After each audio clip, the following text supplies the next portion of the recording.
What's going on, everyone? It's Mitch from RespectMyRegion.com coming back with another episode of The Morning Joint, recapping the latest in cannabis and music industry news across the map.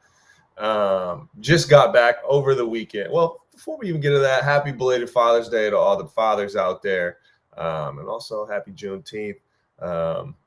Juneteenth, definitely a holiday, special in my household, but I'm seeing definitely through my calendar invites and a lot of emails, not a lot of y'all are taking that off, recognizing that as a holiday. So I think we got a little bit more work to do, in my opinion, there. But if you know what Juneteenth is, if you celebrate, hope you guys have a good day. If not, I guess it's business as usual, man. That's on y'all. All right, so this past week, we were out in Greenfield, Massachusetts for the Flower Expo. Respect My Region traveled out. I traveled out there with our shooter, Oble. I know a lot of people in the mass market got to meet Oble in person for the first time. He's been contributing to us through written content and producing some social media content over the last year. But just getting out there, that was his first cannabis industry event. He was definitely impressed. But my thoughts, the Flower Expo, Massachusetts industry. So obviously the Flower Expo, some of the leadership there comes from, the Hall of Flowers team, but it is not Hall of Flowers on the East Coast. I know it looks like that, feels like that, but it is a separate entity, separate thing. But nevertheless, Massachusetts was obviously excited to have a platform like Hall of Flowers out on the East Coast in their market. Something I've learned going to Massachusetts over the last couple of years is they definitely are super appreciative. The people in that industry are super appreciative of West Coast platforms and people that come from legacy, and I don't mean legacy predating legalization, but like the early legalized states. They really appreciate those people coming to their market and shedding light on experience.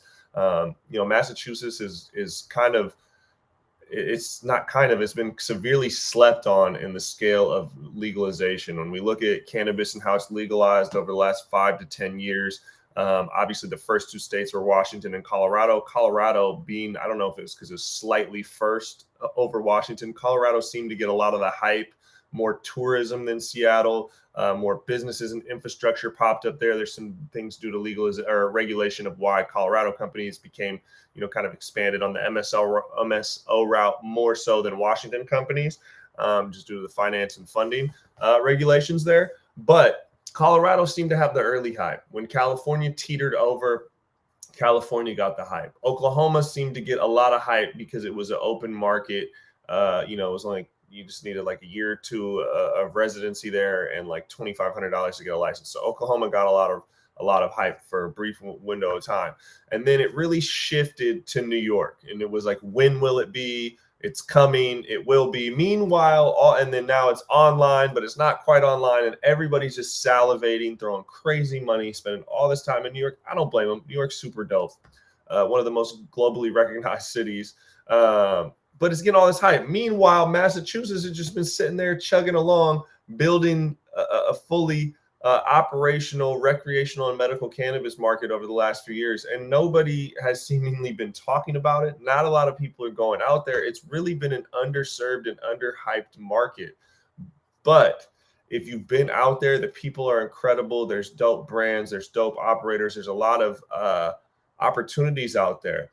And so seeing that market develop and then getting a platform like a Flower Expo, again, that comes from that heritage of Hall of Flowers, coming out there to not just build a platform, but also shine light on that market. You could sense the excitement. You could sense people wanting to be a part of that. There's obviously a community out there. Flower Expo didn't create community, didn't necessarily bring the community together in a way it's never been brought together, because I've seen those people, but it brought them together in a new vibe, in a new format. And I think just the vibes were high, which are definitely, even if you go to do something for business, if the vibes are moving up at the right frequency, right, people are in the right mindset to do business, to talk about opportunities, to get things moving. It was a great, great platform. And I just gave all of that, probably way too much context, just to say that there was definitely a gap, but definitely a need, and there's definitely a desire for the people in that market to have something like that. And so, NECAN is one of the longest standing B2B events in the cannabis space. Their flagship show is in Boston. I went to my first one this last year. That was definitely a special event. Will be a must attend for me moving forward.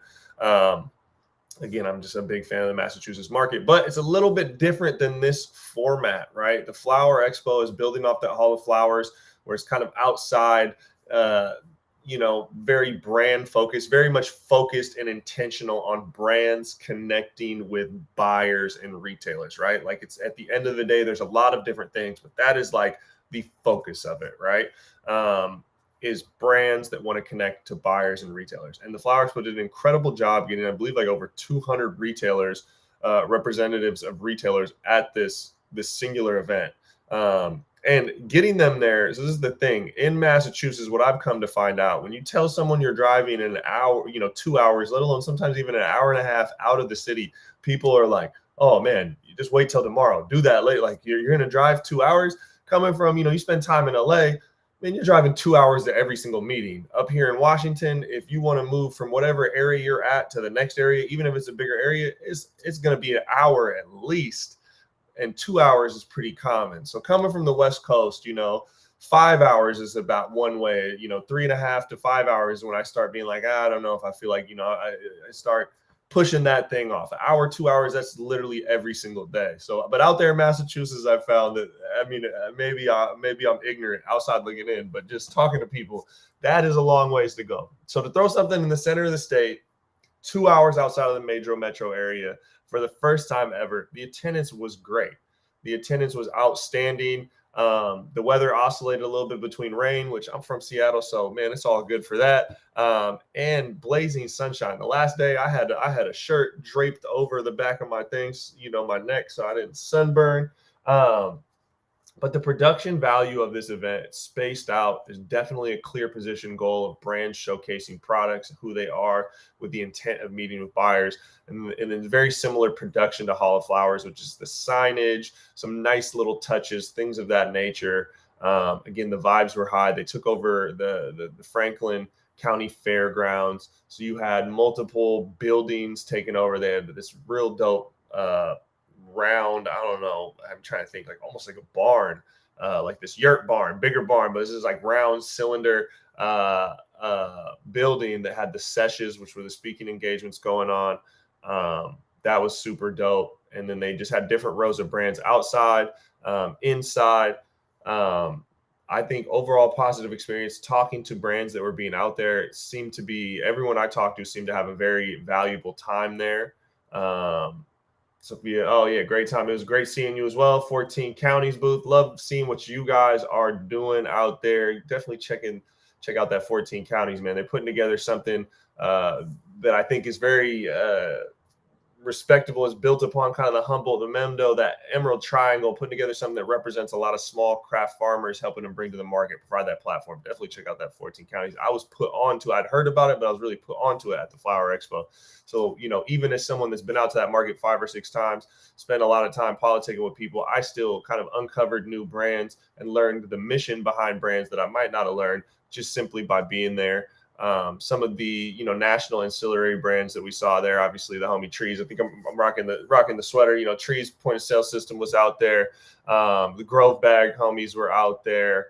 I'm trying to think who else. I saw the Dispenza marketing folks. They definitely brought out some of the national ancillary brands, but obviously the focus, right, is Massachusetts retailers and buyers. And then I got Dan in there, the Chem Dog home base in Western Mass with smash hits. Got that Chem S1. Rosin, had a chance to try that. Oh man, the color on that's looking crazy. Flavor's crazy. Getting the Chem from Chem himself. Come on, man, you can't beat that.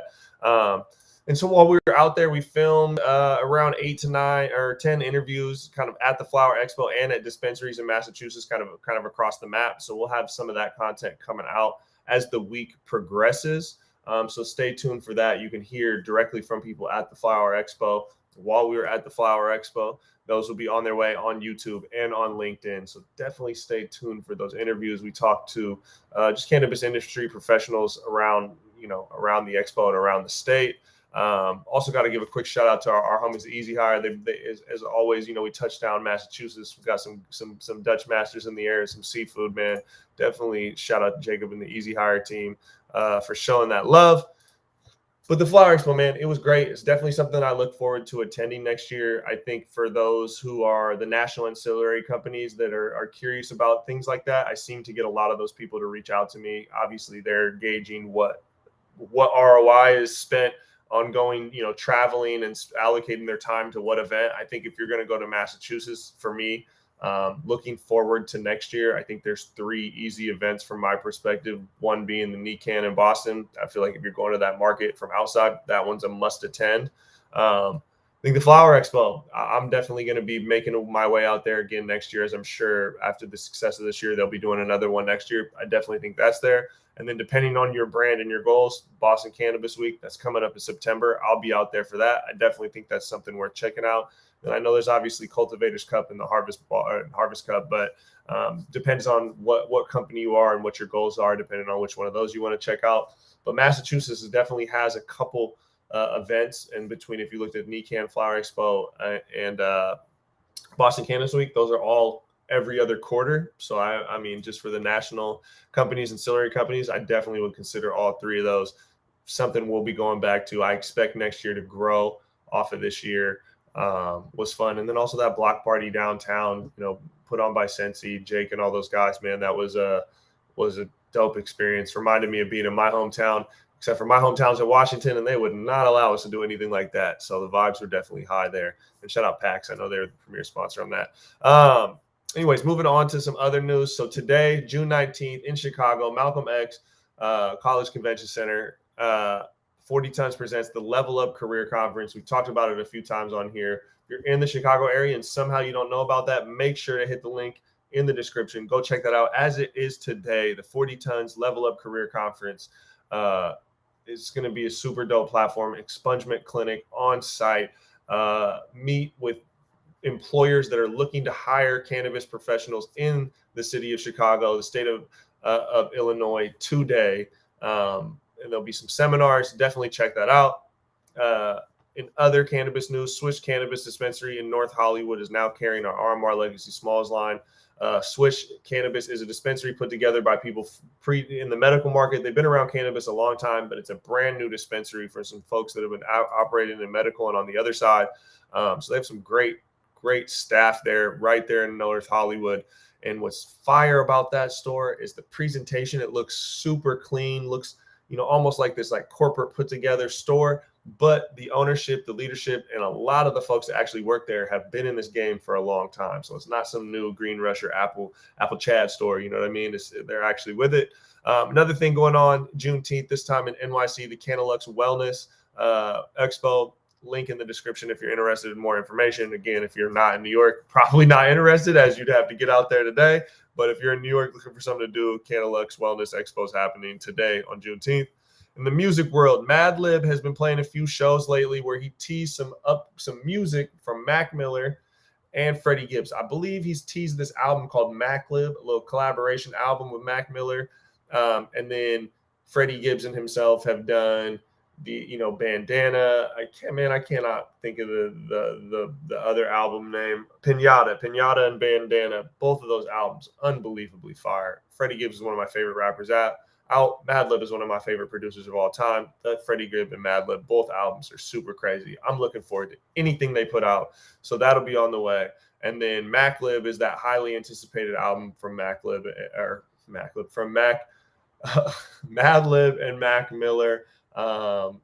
Being that I worked a little bit with Max Camp back in the day, I know that dude was a studio freak. And not only that, just a lover of music. And as he gained more popularity, as he gained more platform, all that man just reached out to everybody he wanted to work with and just worked with them. It wasn't an ego thing. It wasn't even a money grab thing. It wasn't even to just flood the market with content. It was just that dude truly loved music, making music, and working with just his idols and people he was inspired by. And it's just so dope to watch secondhand someone, as they gain platform, just work out of pure passion. So I'm excited to hear what Mac Miller and Madlib were cooking up before his early departure from this realm. see what Madlib's been doing, the finishing touches on that. And those of you who don't know, Madlib's crazy talented. Dude be making beats on iPads. He be making on these tiny little, the SP303s. Like, he's made beats on just complete albums on stuff that folks would just like be afraid to mess around with one time. So super talented dude. And then other music news, Taylor Hart, our chief editor, she put out the word around the sound as she does every Friday. This week featuring the Oble Reed album. He just performed at our Seattle World Tour charity concert series out here in Seattle the previous week. The album, I definitely checked it out for young fans that like that J. Cole, that Jid, that Earth Gang sound. You don't even got to be young fans, but just fans of that new era hip hop that would appease old heads like myself. Definitely check out Oble's new album. Super, super dope.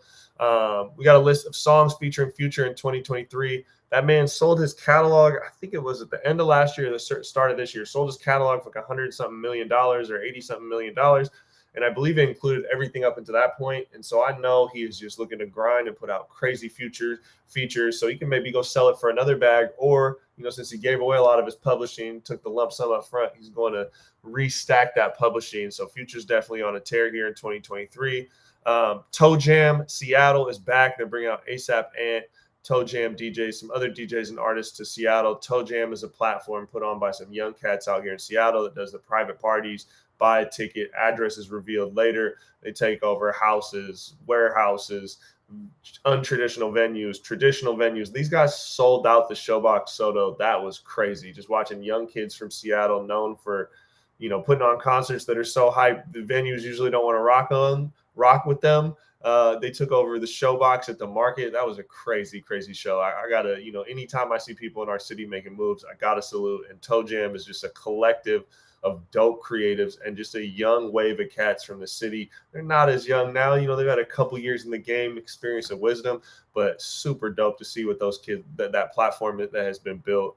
So excited to see that. And then lastly, we have a list of 6 LBGTQ plus DJs from Chicago. It's Pride Month. And one of our resident staff wanted to put together an article featuring a list of DJs from the Chicago scene. This last couple months, we've been featuring Cannabis from there. We've been featuring hip hop shows out there, artists from out there, but we're putting on for the EDM DJs. So definitely check that article out. And with that being said, man, that is this episode of The Morning Joint. If you're subscribed to our newsletter, you will get the email, our weekly newsletter, in your inbox in about 40 minutes around 9 a.m. PST. If you're not subscribed, reach out, go to our site. If you just stay on the browser for a second on our site, scroll down, something will pop up. You can register for the newsletter right there. If not, reach out to me. I'll manually tap you in there. Every single Monday, we're sending out a recap of our content in the music and cannabis space coming the last week and doing this Monday morning joint. Appreciate everyone for tuning in with us today. Let us know if there's anything out there you want to feature, you want to hear our perspective about. Joey's going crazy right now on the Digital Trapper Institute, DTI, giving out game for just cannabis industry marketing. There's articles on the site. He's doing live streams, so definitely stay tuned for that.